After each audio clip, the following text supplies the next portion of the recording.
Profesor de la Universidad de Alcalá y colabora también en un estudio con el Instituto Cervantes cada año. Llega hasta este congreso como ponente de una mesa en la que se ha analizado el mercado hispanohablante en Estados Unidos. Buenas tardes, David, encantada. Buenas tardes. Según el Instituto Cervantes, en 2060 Estados Unidos será, tras México, el segundo país con más hispanohablantes del planeta. La Internet está quitando esa frontera que siempre ha tenido el mercado español de distribución, pero lo que hemos oído no ha sido como muy positivo. Pensábamos que era un mercado con mucha cabida y igual se nos han frenado un poco las expectativas.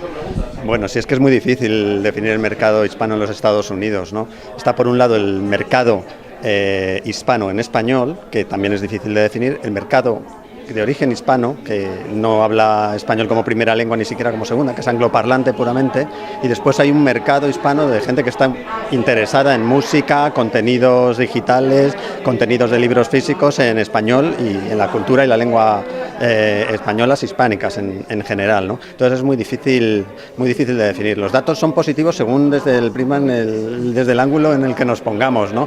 A mí me parece que hay un dato muy relevante que lo hemos intentado discutir en la mesa redonda que hemos tenido, que ha sido tremendamente interesante, y es que si nos fijamos a largo plazo, en los últimos 40 años casi, la pérdida intergeneracional del español como primera lengua en los Estados Unidos es muy reducida. Es decir, que si en los años 80 la gente hablaba en el entorno doméstico, los hispanos, un 80% utilizaba el español, ahora sí es cierto que es más reducido, pero se ha reducido muy poco, un 73% lo habla en el entorno doméstico, con lo cual a veces ese pesimismo que se dicen de que el mercado hispano no existe, que con Trump todo se va a acabar, hay que tomarlo un poquito con las debidas prevenciones porque no se está diciendo toda la verdad, ¿no?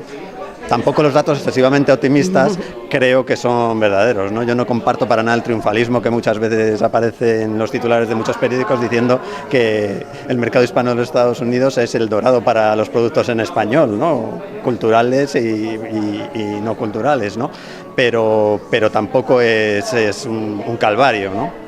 Desde el punto de vista cultural o simplemente de consumo cultural, los españoles consumimos de una manera diferente al mercado hispano que puede haber en Estados Unidos.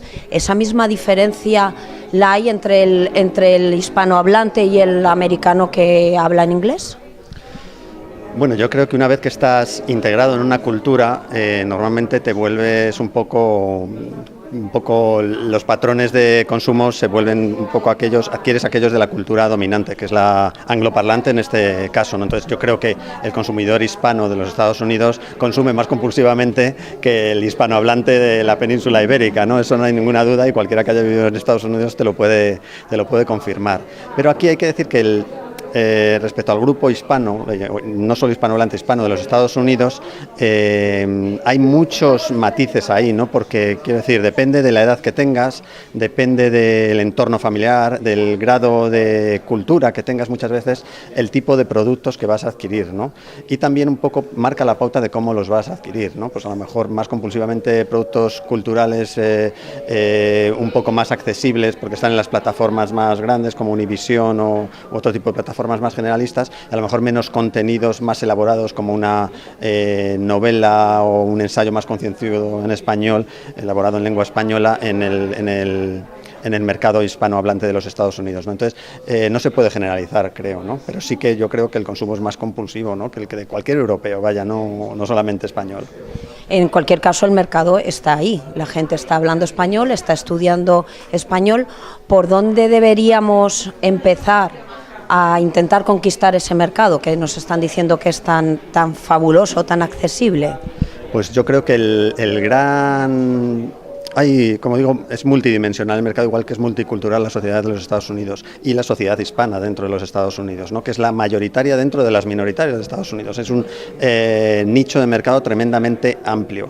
Un mercado muy localizado, curiosamente se localiza dentro de aquellas personas que no pertenecen étnicamente a la cultura hispánica o no se consideran desde el punto de vista étnico como hispanos, sino aquellos que les atrae la cultura española y el español en particular, ¿no? Entonces, por ejemplo, Estados Unidos es el país con mayor número de aprendices de español como lengua extranjera. Es que más de un tercio de los estudiantes de español se localizan en este país, más de 8 millones de estudiantes de español. Eso, si lo unes a un dato muy curioso, que es que casi nadie aprende lenguas extranjeras en Estados Unidos, es un dato tremendamente positivo y quiere decir, mira, en enseñanzas primarias y secundarias la oferta de español triplica a la de cualquier otra lengua, sumadas todas las matrículas de español. Es un dato tremendamente positivo, pero es más positivo si se combina con el dato de que solamente el 20% de las escuelas ofrecen cursos de lenguas extranjeras, con lo cual tienes un 80% de crecimiento. Ahí tiene cabida productos como novelas adaptadas para el aprendizaje, manuales directamente para aprendizaje del español. ¿Quién se lleva esa parte del pastel? Depende de lo rápido que seas, ¿no? Pueden ser españoles, pueden ser mexicanos, y seguramente estadounidenses que hagan productos en español, incluso desde editoriales marcadamente angloparlantes, ¿no? Muchísimas gracias por tus palabras y muy divertida la mesa. Muchísimas gracias.